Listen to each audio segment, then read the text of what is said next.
You ever hear people say, I heard God say this, I heard God say that, and then you in the corner. Yes, you, because I know who I'm talking about. Because I used to be you, right? Who used to be like, how are these people hearing God? Like, these people keep saying they hear God. How come I can't hear him?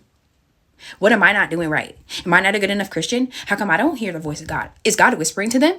Is he not whispering to me? Am I doing something wrong? Da-da-da-da-da.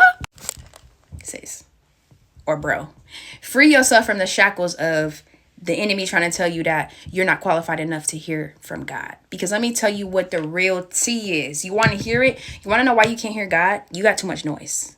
What do I mean by that? Your flesh, you know, them Netflix series you keep watching, that secular music you keep listening to, that gossip you keep entertaining.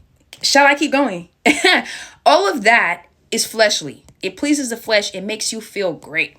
I'm not going to hold you, okay? I love the good. Anyway, those are the things that keep you from hearing God fully. You know what helps you hear God more clearly? Doing spiritual things, praying, reading your word, encouraging other people, giving, edifying, practicing things that are like Christ-like, so that you may strengthen yourself spiritually, okay? Or God may strengthen you spiritually, and that you may be able to hear, okay? God says in his word that his sheep know his voice. What does that mean? You know God's voice. You know it. Oh, you know it. And you want to know how I know you know it? Because every time you about to sin, right? Come on. We all been there. Come on. You at that sneaky link's house. He look good tonight, don't he? He looks good. And you know what you're not supposed to do. I don't have to say it. We all know. Everybody knows. We're aware in the room. And you get that little voice that says, don't do that. And you say, I didn't hear that. I didn't hear that. I didn't hear that. I didn't hear that. I didn't hear it. I didn't hear it. I didn't hear it. I didn't hear it. Who you think said that? Because it wasn't you. Because you want to do it. Okay? It wasn't the enemy, because the enemy will say, well, it's not that serious. How are you going to know how the car drives if you don't test it, right? But God will tell you, you don't need to do that. Because if I put something in my book and I told you it's good, it's law, chill, just chill, leave, actually. You know God's voice, okay? But the way you know God's voice even clearer, the way you can hear God even more, when you read your word, the word becomes written in your heart. And out of the abundance of the heart, that mouth speaks. So then when you get a thought in your head and you're like, okay, who did this come from? Let's say, for example, this is the thought that pops into your head. You're walking down the grocery store. You look over to the right. You see a lady with groceries. And you didn't come there to pay for nobody's groceries, right? You just came there to get your stuff and go. Okay? You look over and a voice pops into your head, a thought. And it says, go to that woman and tell her you're going to pay for her groceries today. First of all, let's start with this about yourself, okay? You're not a cheerful giver, okay? Let's be honest, okay?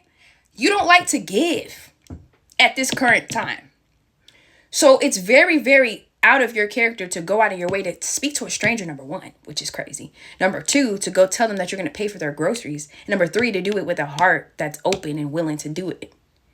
So you sit there and you wrestle with yourself for about 5-10 minutes and say, I don't want to go up to her and pay for her groceries. Why? Who told me that? Because you know it wasn't you. The enemy would never tell you to go bless somebody else because he's selfish. He wants you to care about yourself only, okay? But God would tell you to give someone something.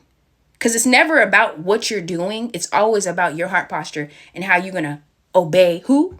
Oh, okay. So let's say you walk over and you give that lady the thing that God told you to give her. You say, I'm going to pay for your groceries today. Lady busts out crying. Oh my God, thank you so much. When I came here today, I prayed and I told God, I don't know how I'm going to get these groceries, Lord, but I know you got me. Now, you were allowed to be used in somebody else's blessing. Not only did that now strengthen your faith because you're like, okay, God, I did hear you. But now you also were a blessing to someone else and you helped spread the kingdom.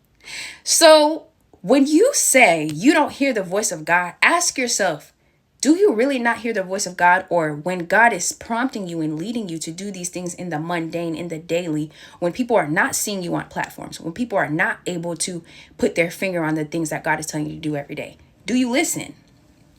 Do you read your word enough to know what things that God requires from us as believers to go and forth and do his work for the kingdom? So that way, when you do get a thought in your head, when you do get an unction, when you do get suggestions, if you will, to go and do something, you would know the difference between if this is God telling you to do it, if your flesh is telling you to do it, or if the enemy is telling you to do it.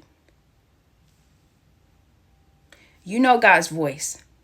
And you would hear more of God when you do the things that put you in close proximity in relationship with God. Pray. Read your word. Worship. Give. Love. Forgive. Get delivered.